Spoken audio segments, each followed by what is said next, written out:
we as Bible-believing followers of Christ stand or fall under the Islamization of America?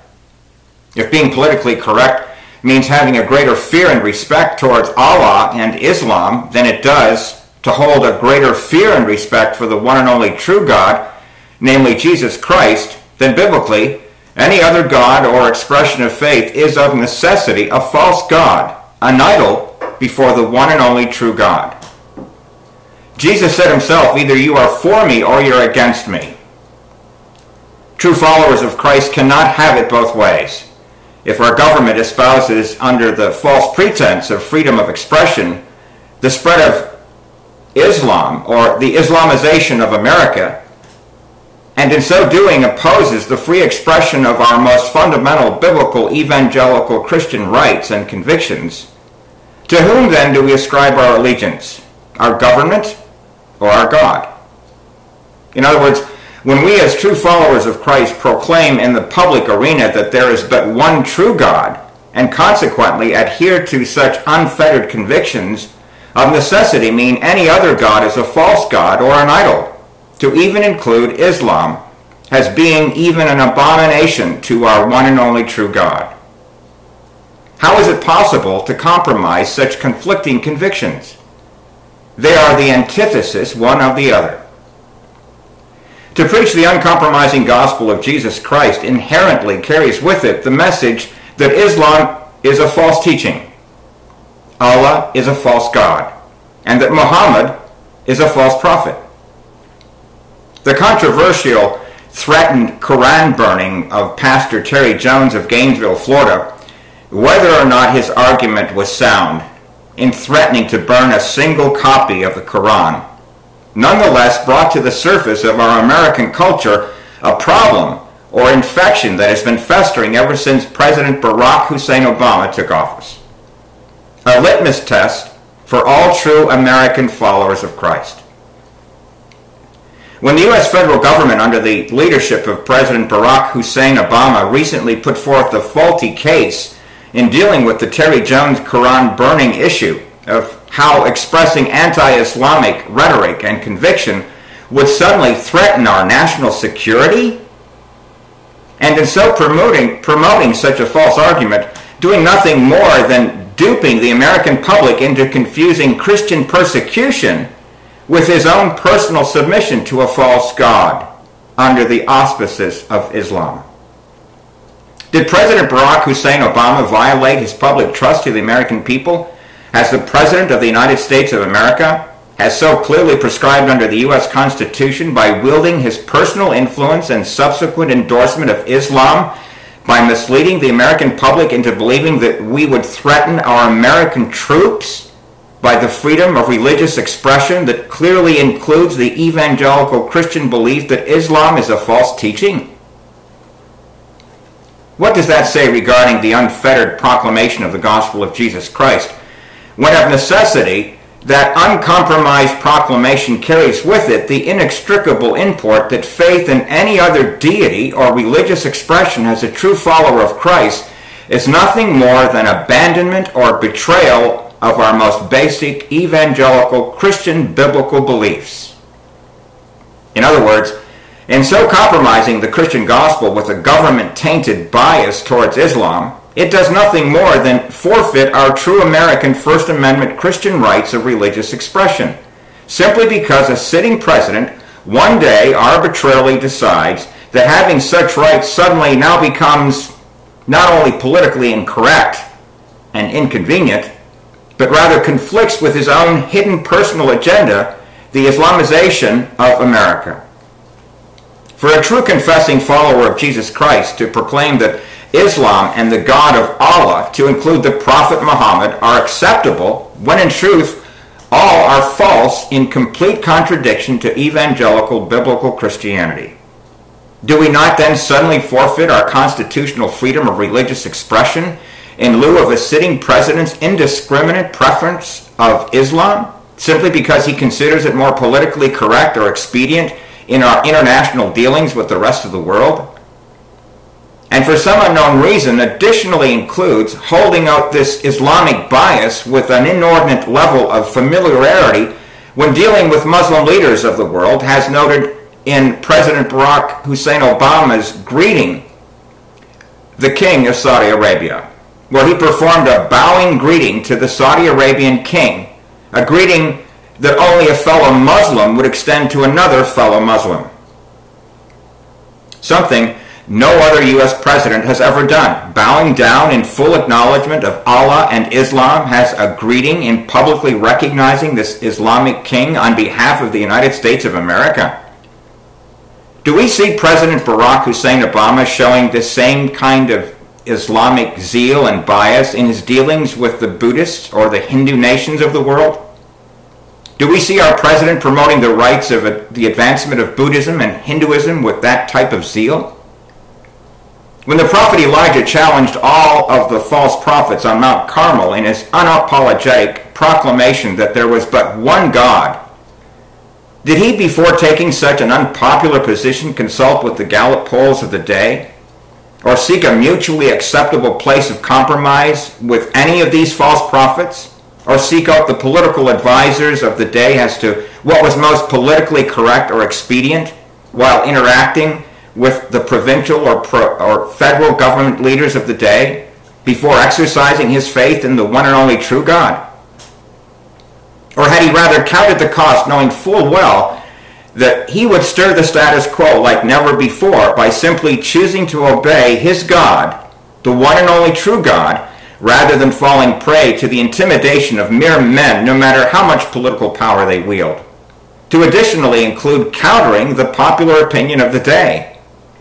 Are we to believe, as true followers of Christ, that our God has changed his singularity as the one and only true God to this very day? Or do we shrink back under the ebb and flow of political wranglings of the day, or find ourselves hiding in the camouflage of being politically correct, while permitting ourselves to be led down a path that will only further the Islamization of our nation? Led by a misguided president who demonstrates a much greater respect for Allah and Islam than its antithesis, true evangelical biblical Christianity. As true Bible-believing followers of Jesus Christ, we must ask ourselves, whose convictions are we following? Those of Jesus Christ, the one and only true God, or Barack Hussein Obama, a mere man though he occupied the highest office of the land? Is it not conceivable that the one and only true God is testing the hearts of his very own people within the United States of America? Has he tested the hearts of the children of Israel in times past? The answer to this ever-increasing problem that will only increase in scope with the simple passing of time, and more specifically target those who claim to be true followers of Jesus Christ. Will we continue to hide in the rafters of public opinion and public sentiment, or stand by simple faith in Jesus Christ and his word and be willing to pay the price of standing for biblical truth? Have we, as true evangelical biblical Christians, not been appointed for such a time as this? For it would seem that the Lord in his sovereignty has already set in motion his righteous judgments so as to part the sheep from the goats, the fair-weather Christians from genuine true followers of Christ. And in so doing, like never before in the whole of U.S. history, we American followers of Christ will now experience domestic Christian persecution coming from within our very own federal government, making for holding and standing firm to an uncompromised Christian faith all the more difficult to those who choose to stand rather than cower under the ever-increasing U.S. government persecution of evangelical Bible believers. A persecution that is presently streaming out of all places, the White House in our state capital. A persecution that is presently only going to increase. A persecution that has only increasingly pinpointed true followers of Christ. Make no mistake about it. This problem isn't going away anytime soon. You can take it to the bank. This problem is only going to get worse with the simple passing of time, or evangelical Christian indifference and complacency. So what do we do as true followers of Jesus Christ when we are faced with making these very difficult decisions that lie before us? no longer able to go with the flow of the Antichrist presidential administration that we have before us, particularly when we as true followers of Christ are so often predisposed to the fear of mere men, as well as the unfounded fear of false prophets and their false teachings, to include the false teaching of Islam, the false God of Allah, the false prophet Muhammad. The solution is to be found in none other than the words of the Master himself, the one and only true God, the soon coming Messiah of Israel, namely Jesus Christ. Matthew 10, verses 28 through 29. Do not fear those who kill the body, but are unable to kill the soul, but rather fear him who is able to destroy both soul and body in hell. Are not 2 sparrows sold for a cent, and yet not one of them will fall to the ground apart from your Father? But the very hairs of your head are all numbered. So do not fear. You are more valuable than many sparrows. Therefore everyone who confesses me before men, I will confess him before my Father who is in heaven. But whoever denies me before men, I will also deny him before my Father who is in heaven. Do not think that I came to bring peace on the earth. I did not come to bring peace, but a sword. For I came to set a man against his father, a daughter against her mother, a daughter-in-law against her mother-in-law. And a man's enemies will be the members of his very own household. He who loves father or mother more than me is not worthy of me. And he who loves son or daughter more than me is not worthy of me. And he who does not take his cross and follow after me is not worthy of me. He who has found his life will lose it, and he who has lost his life for my sake will find it. Matthew chapter 10, verses 28 through 39. For as true followers of Jesus Christ, we can no longer permit ourselves to being intimidated into becoming cowards or pawns of the state, in effect apologizing for our Christian faith. Overcome with the spiritual bondage that comes from the fear of mere men, even though they occupy the position of President of the United States of America. We as true followers of Christ are called to respect the governmental authorities that God has appointed before us, but not at the expense of surrendering our Christian faith in Jesus Christ and his word. We need to do as the apostles before us had once done. Choose obeying the God of the Bible rather than mere men. Rather preferring the praises of God, coupled with a supreme and holy fear and respect of the only one and true God, Messiah Jesus, whom we call Christ, and in so doing placing our faith in God alone and trusting in his providential and sovereign care through these very testing times. Times of Christian persecution. No longer trying to rationalize away the reality of Christian persecution that is presently occurring upon American soil, but rather recognizing it for what it is. For only then can we stand against it, and rather than deluding ourselves into believing that such persecution is merely a figment of some extremist fundamentalist group's imagination.